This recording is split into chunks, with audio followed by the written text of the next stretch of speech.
Welcome to Roots and Rishte, a podcast focused on all things South Asian mental health. We are your co-hosts, two psychologists in the field who are also work besties, wanting to invite you to join us as we speak about patterns and dynamics we see in our clinical work. We want to have the serious conversations, the topics which are taboo and whispered about, but we also want to celebrate the joys and wins that we experience on a daily basis. There will be practical applications we hope you can implement in your day-to-day life, which is not like your typical auntie's advice. And just a quick disclaimer, this podcast is for educational purposes only. It does not constitute as a therapeutic relationship or therapeutic advice.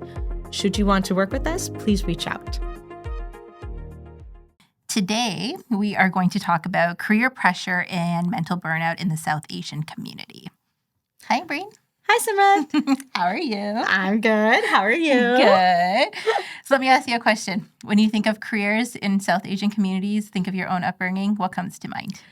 Doctor, lawyer, engineer. Yep.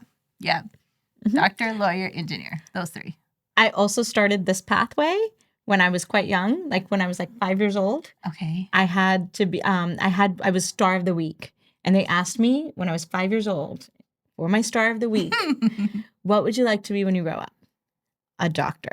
Mm-hmm. That's what I put. I wanted to be a doctor. So Yeah. it starts that young. Yeah. Do you remember why you wanted to be a doctor when you were 5? I wanted to help people, Okay. right? Mm-hmm. But also in the back of my head somewhere, Mhm. I also knew that doctors had stable careers, stable pathways, they did well financially, Yeah.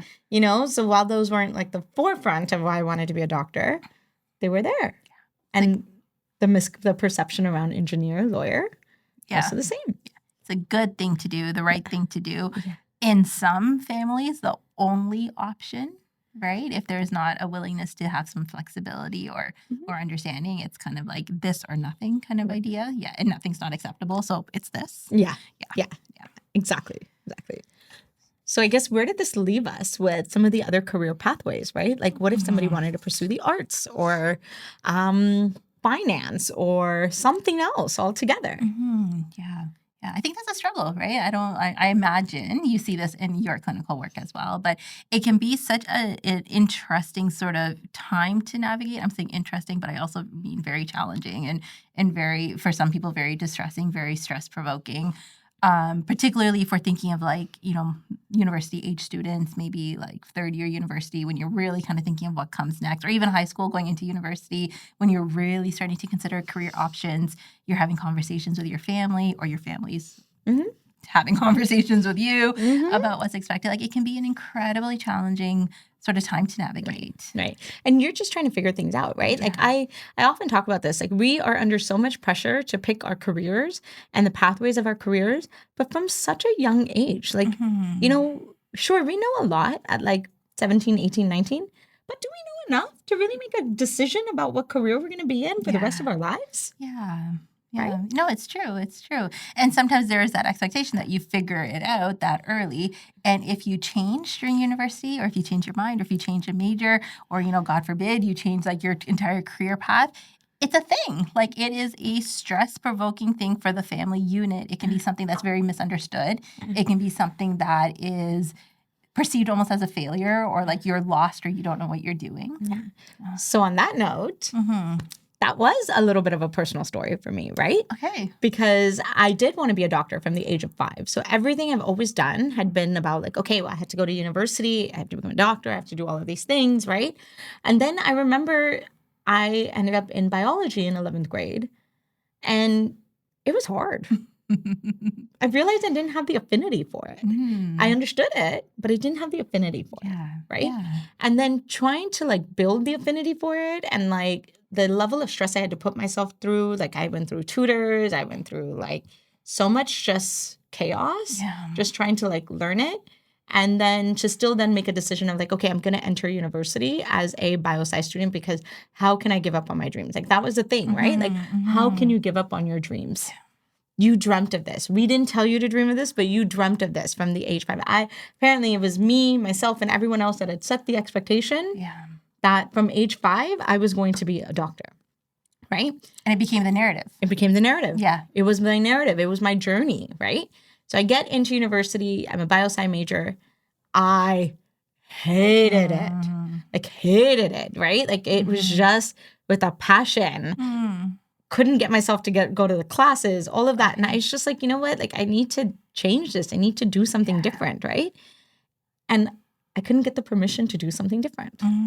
It was such a battle. It was such a battle. And I pivoted and I, pushed, and I like finally had to be like, I'm not doing this, and I'm going to study public health instead. And that was the decision I made because I was like, maybe I'll figure out something from there, right? And I entered this pathway of the unknown, of not knowing what I was going to do, right? And this like weird pathway of like, my parents were really disappointed. I didn't really have a direction to tell them of like where I was going to go. Didn't really have an understanding of what careers were out there, right? And that's the thing. Like, you don't know what's out there because you've only been focused on these 3 things. That's right. How are you supposed to know that you can do something else? Yeah. Or like you said, what even is out there? Yeah. It's interesting to also think about where this comes from, though, right? So, like, I think for some families, it can be very much a status thing, right? Like, there is sort of this, like, to be able to say, like, oh, like, my daughter, my son, right? And to be able to kind of brag. But I do think for some families, it's stability, right? It's not necessarily about the ego and the status and all of that, but it's more about like comfort and stability of life. And so we talk so much about like our parents kind of coming to this country and the sacrifices that they kind of put. And so I know my dad always used to say to me, because I had this narrative too, be a doctor, lawyer. I think everyone knew lawyer, engineer wasn't going to happen. So like a doctor was kind of where it narrowed on. But for him, it was always like, Beta, I want you to be comfortable. Like, I want you to work hard now. And so your life can be comfortable. And he's coming from the place of working so hard and working a very physical job, right? He has a construction company. And so very physical. And so it's like, I just want you to have a better experience than I had, right? Still weighted, like the expectation is still weighted and it's still there and can feel heavy, but it has a little bit of a different sort of tone to it. And that's where we have so much of that similarity too, right? As my dad was in freight forwarding, and so he had his own business, and he'd done very well for himself, but he came from a family of 10. There was too many mouths to feed, right? And so he couldn't even buy a pair of shoes when he was a kid, right? And so success really meant for him, I can buy shoes. I can buy it anytime I want. I can buy it once a month if I want, right? Like, that was the success for him. But like, he did labor. You know what I mean? Like, both of our dads worked with their hands to build their family, right? And so here we are, the expectation is like, well, we want you to use your brain because we weren't able to. We had to work with our hands. We had to labor, right? We don't want you to have to work that hard, but maybe not connecting to the fact that these careers are also just as hard. Or they might not be aligned with what a person wants to do, right? And I think kind of as the world is evolving, like you're mentioning, like the careers even beyond like these basic ones, like AI even, right? Like, what are the careers that have to do with AI? Or like, I don't know, like technology, I don't know, right? But like, there's a whole thing out there about them. And funny enough, right? Like I told you last night via text, I was like, if all else fails in life, I'm going to be a romance novel blogger and just review romance novels all day long. That's what I'm going to do. Can't wait for you to tell your parents about that career shift. Exactly, right? Can you imagine? Can you imagine having that conversation? Oh my goodness. I'm going to be rating how spicy things are. I think this is so important too, because a lot of the emphasis that our families had were around education, right? And I can tell you from like a personal experience, from a religious experience, education was actually really cornerstone in my upbringing. It was constantly driven in the Somali community too, that education is so important. Access to education is so important. Means to education is so important, right? And so everything that my family did was surrounding, like, we want you to pursue higher ed. It was never a, high school one and done. It was always higher ed, right? Like, from the time that even when I was in like high school, my community did private tours of universities that we would all go on for a weekend. It was our college expedition, right? And this was our opportunity to spend time together, but also see colleges together, right? And so, like, thinking about it from that place, like, education has been cornerstone. And so it has always been driven in our families and our culture that, like, having access to education and pursuing higher education meant success. Yeah, yeah. And kind of as you were saying that, that made me realize like it's so possible that a whole generation didn't get that opportunity to pursue it the way that they wanted to.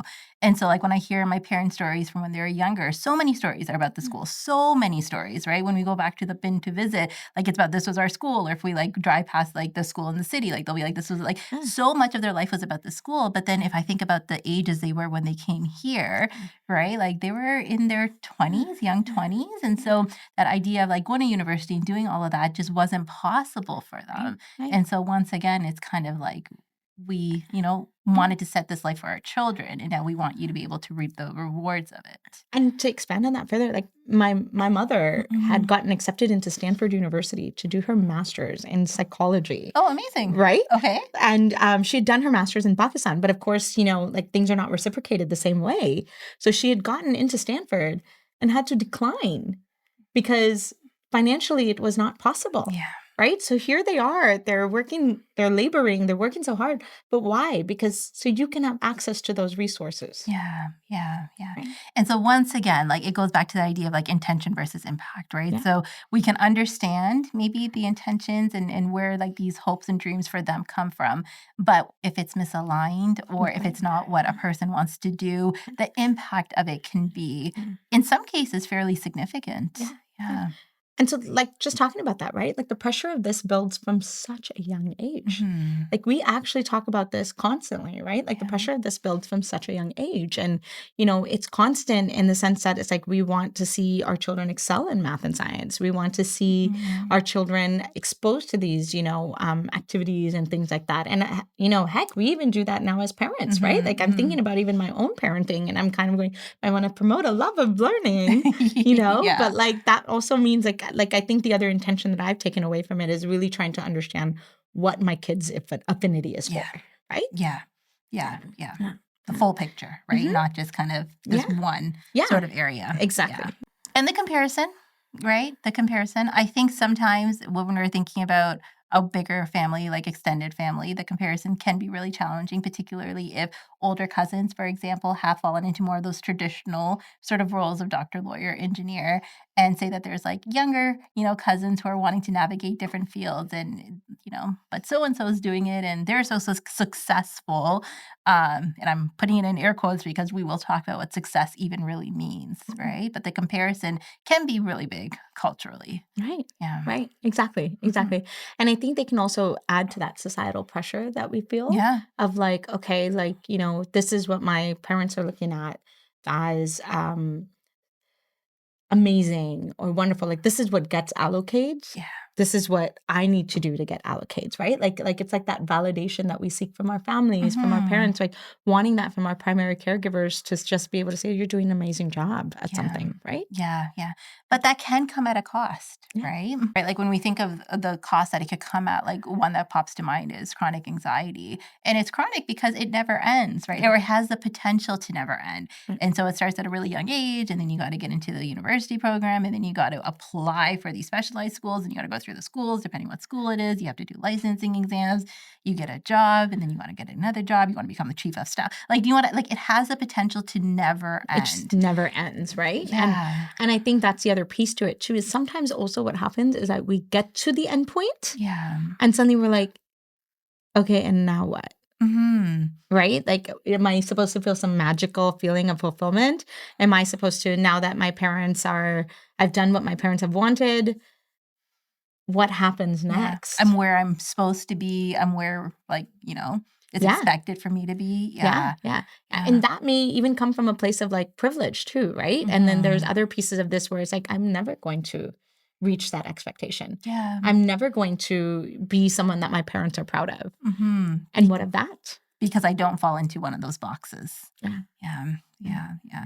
And even the burnout from that, right? So, like, if we go with the idea of somebody who is kind of following the expected timeline, if it's not completely aligned with how they're feeling, like, that's a lot of work and that's a lot of time and that's a lot of energy. I mean, let's talk about med school for a minute. Yeah. Like, does anybody actually talk about the fact that it's like so intense. Yeah, clients And it after med school.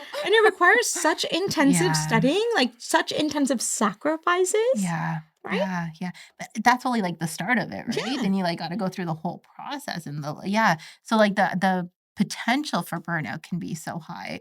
And a lot of times, like, for women, for example, they're kinda navigating this during the times where they're expected to get married. And so maybe with some of the guys, like, there's a little bit more grace, like, if they're older, it's not so bad.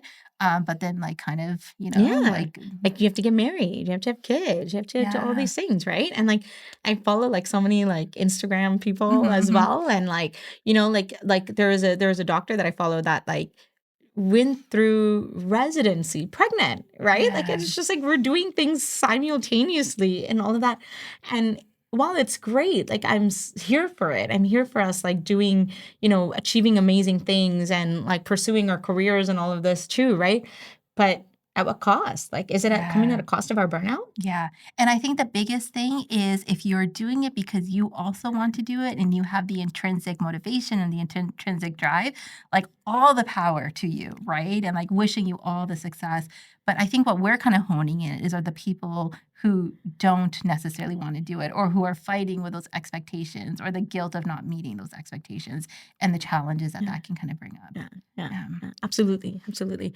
And I think it's also this piece of like giving ourselves permission to explore, right? Like Mhm. giving ourselves permission to explore what else is out there that's aligned with us, like Yeah. knowing what is going to actually be important for us in the long run, right? Yeah. Like our families are not going to go to our jobs, right? Mhm. Like if you're in medicine, your family's not going to be treating that oncology patient. You Mhm. are, Yeah. right? Yeah. If you're in surgery, you are doing the surgery, not your Yeah. parents, right?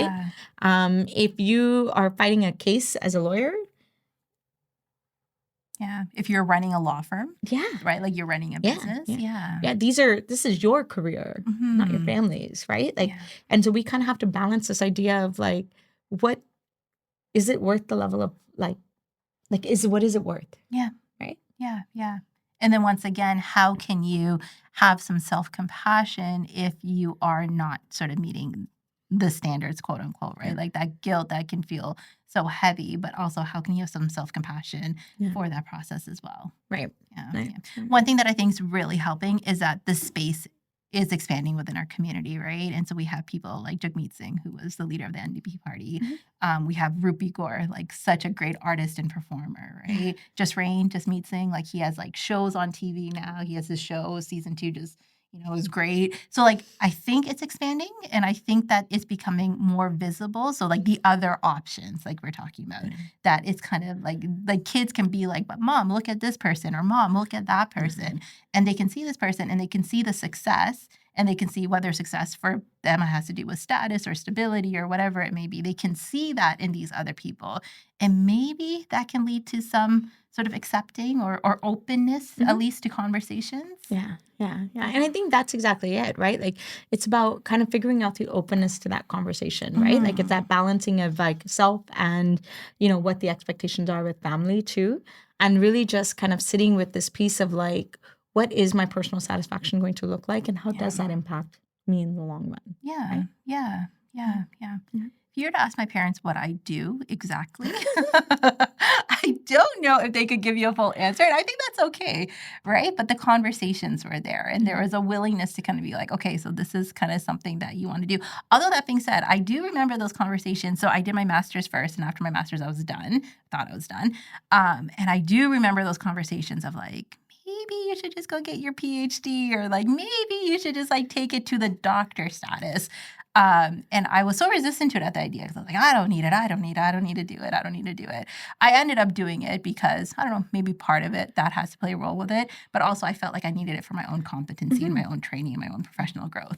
Yeah. But yeah, Yeah. yeah, I Yeah. remember navigating that. Yeah. It's interesting too because I know I've shared this with you as well, but like I also I ended up doing public health in Mhm. university, and at the time when I was doing public health, it wasn't really a very like it was there, the field was there, Yeah. but there wasn't really a lot of education on like what was there, and then cue pandemic, everyone's like, oh, Mhm. public health this, public health that, right? Yes, And yeah. now it's like on the map. But at the time that I was doing it was not quite on the map yet, right? Yeah. And I had to debate between like going back to do my master's in public health or doing something else altogether. And my mom at the time was just getting back into her field and was just kind of like, yeah, can you look at this? Look at this, look at this. And I was like, fine. Yeah. So I never intentionally set out to be a psychologist, right? Yeah. And I ended up getting into a master's of marriage and family therapy program. And my first week in the class, I was going to do a dual master's. I was going to do a dual master's in MPH and MFT. My first week in the program, I was like, oh, this is like purpose calling, right? Like I just knew. And it was actually that moment that I was like, okay, I know I can pursue a doctorate in this, right? Yeah. So I knew I wanted to go further in this, right? But I think that's the thing though. Like we have to give ourselves permission to explore the what's out there, right? And it's not always going to agree with everyone, right? Like I think my dad still sometimes is kind of like, I don't really know what you do, but apparently you're doing fine, so it's fine. You know what I mean? Yeah. But he has a little bit more respect for the field now. And it's been 15 years. Yeah. Right? Yeah. I think what happens is with the exploring, like to come at it from a place of curiosity is different than coming from a place of the unknown being threatening, right? So like you're saying, like your parents not knowing about what public health was, or like people generally not knowing what public health was, or any like technology kind of career maybe as well, right? It feels threatening, right? I don't know what this is, so it doesn't feel comfortable. It doesn't feel safe. It doesn't feel stable. And so there's a resistance to allowing kind of that exploration for it, maybe from the parents, right? Absolutely. Because they know what they know. Yeah. Right? Yeah. And you know, more stereotypically, I think I see this more with like those that want to become actors or be in the realm of art, right? Like there's even more of a resistance because what is the standard narrative? The arts are starving people on the streets. And it's just not true. Yeah. We know that. Yeah. Right? Yeah. Art has changed so much. Right? Yeah. Yeah. Like you can make a career like on YouTube. An entire career. Like you can be an influencer, a content creator. Sound like my parents right now. But it's true. But this is the world our children are growing up in. And so if we don't have an openness to what they are going to be growing up with, then there's a potential of us kind of repeating some of these patterns as well. Absolutely. Yeah. I think to be able to recognize the misalignment, like what does that even look like, right? And I do think that's where some of those more sort of um, significant implications come in. And like, so the chronic anxiety or the depression or the burnout or really high imposter syndrome that doesn't tend to kind of go away. I think those are sort of warning signs or just signs that people can kind of pick up on in terms of like, is this kind of where I want to be? Is this fulfilling for me? Is this restorative for me? Does it have a purpose for me? It might have external purposes. But I think a lot of times people kind of struggle with like, what do I want? Do I even want this? Do I not want this? Am I told that I want this? Or do I actually, do you know what I mean? Like trying to navigate that for yourself. I think our body kind of has ways to tell us. Yeah. And I think also it's important to kind of sit with that too, right? Like, what is our voice in all of this? But more importantly, kind of recognizing the difference between the value of when do we need to kind of push through a motivational gap versus when do we need to let go of a space that's not serving us anymore, or a career choice, or a major that's no longer serving us, right? Yeah. And I think redefining success is a real big part of that, right? I do think kind of like traditionally, maybe the more sort of common idea of success when people think of success is sort of like the financial element of it or that sense of like status, right? Like that can kind of really feel. But I think success, like if you look at it from a holistic point of view, like it's like how healthy is a person, right? Physically, mentally. General satisfaction. Yeah. Because you might not need that financial success. You might actually be okay. Yeah. Right? Yeah. Like, why? And it can be a part of success, right? But say you're in this place and it's really high status and you're making a lot of money, but you are unfulfilled or you are depressed or you are anxious or you are not able to have healthy relationships, then at that point, kind of reevaluating success, I think can be really helpful. Absolutely.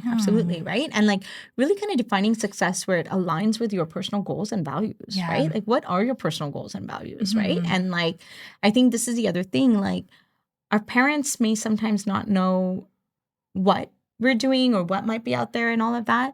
But I think if many of us might be lucky enough to have families and parents that are able to sit with watching your growth, Mhm. right? And the idea is like they want to protect us from challenges, maybe from challenging pathways. But we know this, like we're not here to shield ourselves from challenges. Yeah. We're actually here to build the resilience to face our challenges. Yeah, yeah. One of the affirmations my kids say is, "I can do hard things." And Yes. like, yeah, Yeah. yeah, right? Yeah. And so, um, agreed, agreed. Let's talk about this. What is our not your auntie's advice here? Mhm. I'm gonna go with give yourself permission Yes. to explore other pathways, right? That bring you satisfaction, Yeah. right? Yeah, I like that. Yeah. It's okay to pivot. It's okay to recognize that something is not serving you Mhm. and that might be in conflict with something else in your life. Yeah. But there are ways for us to be able to kind of navigate those. And a lot of times there's the pattern of resistance can be really strong in the beginning, and then it kind of like goes into acceptance, right? And so even if you do kind of go against those expectations, the resistance might be really hard or really strong. But as your extended family or your parents or whoever is around you, if they can see the satisfaction it brings you and they can see kind of the wholeness of you, that resistance ideally will sort of melt away. Yeah. Yeah. And again, we recognize that some of these perspectives can come from quite a privileged place, Yeah. right? So it may not apply to everyone. Yeah. But we also have to look at this from this angle of like, you spend the bulk of your time and the majority of your time in your career, right? You're spending more time in your career than you do with anyone else in your life. And so it's important that your career brings you a level of satisfaction or that there are balancing acts that can then bring you joy, right? Like this is what I tell my clients all the time. You get paid time off, take the day off. Yeah. Thank you for joining us today.